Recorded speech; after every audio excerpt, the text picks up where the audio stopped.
Hello students, in this video of class 12th accountancy, we will be discussing one question of not-for-profit organization. Okay, subscriptions calculate करने का. Calculate the amount of subscription to be credited to income and expenditure account. Income and expenditure account में जो subscription credit होती है उसका amount calculate करना है. सबसे इम्पॉर्टेंट चीज़ जो हमें पता होनी चाहिए वो हमें ये पता होनी चाहिए कि जो चीज़ इनकम एंड एक्सपेंडिचर अकाउंट में क्रेडिट होती है वो इस पर्टिकुलर ईयर की होती है, यानी कि वो 1920 की होती है. 1920 से पहले का सब्सक्रिप्शन नहीं आएगा, 1920 के बाद की ईयर का सब्सक्रिप्शन नहीं आएगा. केवल वो अमाउंट आएगी जो किससे रिलेटेड है, 1920 से रिलेटेड है. अब हमारे पास दे रखा है हमें amount receive during the year including 20,000 for 18-19. Okay, तो ये नहीं आना चाहिए. 30,000 फॉर 2021, ये भी नहीं आना चाहिए. 10,000 फॉर 21-22, ये भी नहीं आना चाहिए. और हमारे पास अमाउंट रिसीव्ड कितना है, 7,80,000. तो जो भी हम एडजस्टमेंट करेंगे वो इसी में करेंगे.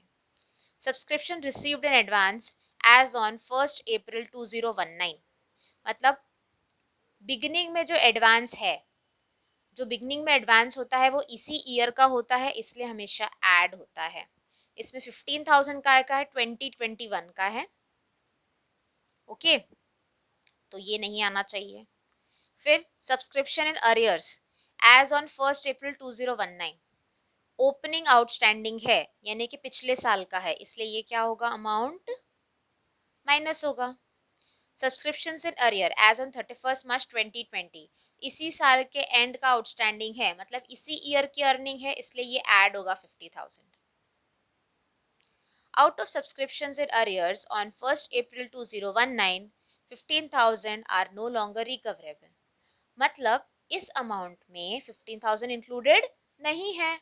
क्यों नहीं इंक्लूडेड है, क्योंकि 1 अप्रैल 2019 को ये आउटस्टैंडिंग था और हम इससे पैसा रिकवर नहीं कर पाए, मतलब हमसे पैसा रिकवर नहीं कर पाए, हमें मिलना तो था पर रिकवर नहीं कर पाए, इसलिए ये अमाउंट क्या होगा, 15,000 का जो इनकम एंड एक्सपेंडिचर अकाउंट में जाएगा उसमें ऐड होगा.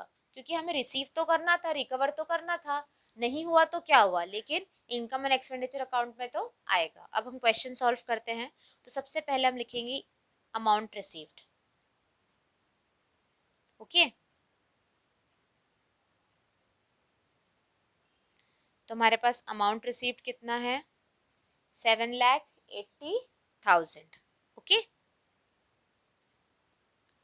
रिसिट्स एंड पेमेंट अकाउंट में हमारे पास 7,80,000 है. फिर हमारे पास उसमें से जो हम अमाउंट जो बिगनिंग में हमें एडवांस मिला है, जो एडवांस मिला है बिगनिंग का वो इसी ईयर का होता है, इसलिए क्या होता है, ऐड होता है. तो जो ऐड होगा क्या होगा, एडवांस इन बिगिनिंग. ओके, कितना अमाउंट है, 35,000. ओके, उसके बाद हम क्या करेंगे, हम ऐड करेंगे जो इररिकवरेबल अमाउंट था पर वो ऐड होना चाहिए था, इसमें ऐड नहीं है लेकिन ऐड होना चाहिए था 15,000 का. Okay, arrears in the end, मतलब इसी ईयर के आउटस्टैंडिंग है, इसलिए ये भी क्या होगा, ऐड होगा. कितना, 50,000. फिर लेस करेंगे हम अरियर्स इन बिगनिंग. बिगनिंग के जो अरियर्स होते हैं वो पिछले साल के होते हैं, इसलिए क्या होते हैं, सब्सट्रैक्ट होते हैं, दैट इज 40,000. ओके, फिर हम लेस करेंगे advance at the end. Advance at the end जो होता है वो इसी ईयर का होता है, sorry, advance at the end इस ईयर का नहीं होता है, advance at the end next year का होता है, आने वाले ईयर का होता है, इसलिए हम उसे क्या करते हैं, सब्सट्रैक्ट करते हैं. और फिर जब हम आंसर कैलकुलेट करेंगे तो कितना आएगा, 7,85,000. यहाँ पर हम देखते हैं 55,000 कैसे आया. तो ये एडवांस एट द एंड है, ईयर एंड का एडवांस है. तो देखिए आप, 30,000 plus 10,000 that is 40,000. 40,000 plus 15,000, that is 55,000 ऐसे आया है। ये एडवांस एट द एंड है। ओके, और एडवांस इन द बिगनिंग जो था 35,000 वो हमने लिख लिया है। ये रिकवरेबल 15,000 हमने लिख लिया है। अरियर्स इन एंड, अरियर्स जो एंड के हैं वो हमें डायरेक्ट 50,000 देखो दे रखे हैं यहाँ पर। अब हमने क्या करा है, अब एडजस्टमेंट कर दिया। हमारा आंसर कितना आ गया,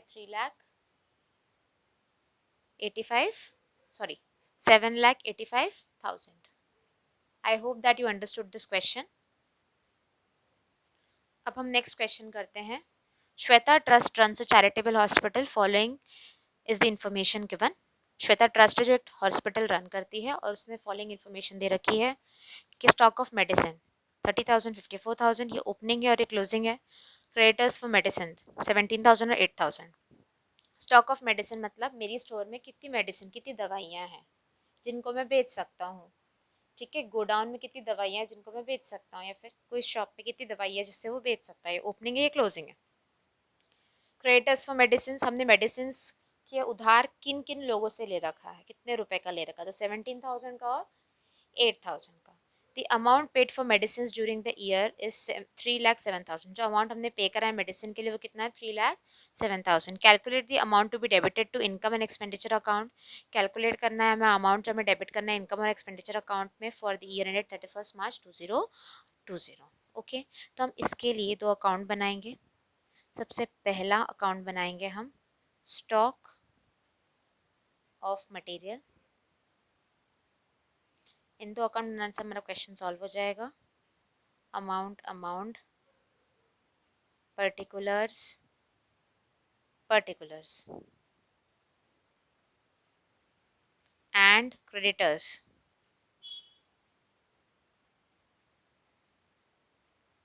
for medicine।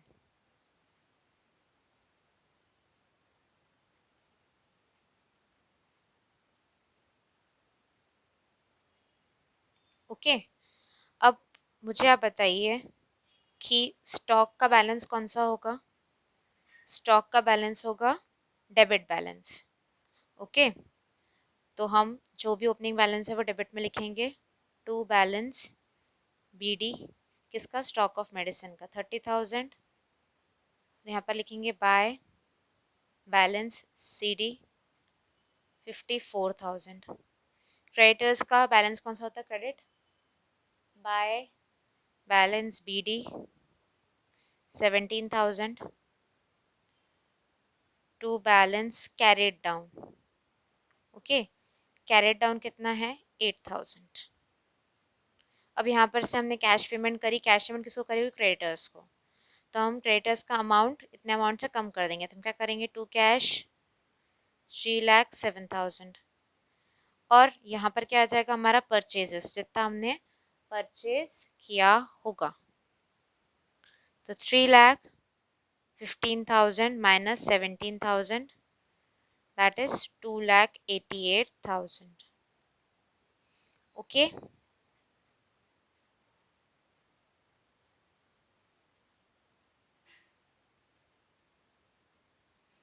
ओके, अब ये जो है हमारा परचेजेस है वो यहाँ डेबिट होगा।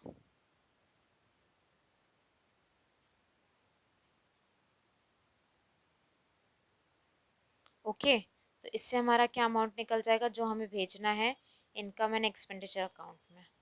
ठीक है, 318,000 माइनस 54,000, तो आंसर कितना आएगा, 4, 11 में से 5 जाएगा तो 6, 2,64,000। तो ये हमारा आंसर आ गया है। कितना आया, इनकम एंड एक्सपेंडिचर अकाउंट में कितना अमाउंट जाएगा, 2,64,000। तो ये हमारा क्वेश्चन सॉल्व हो गया है।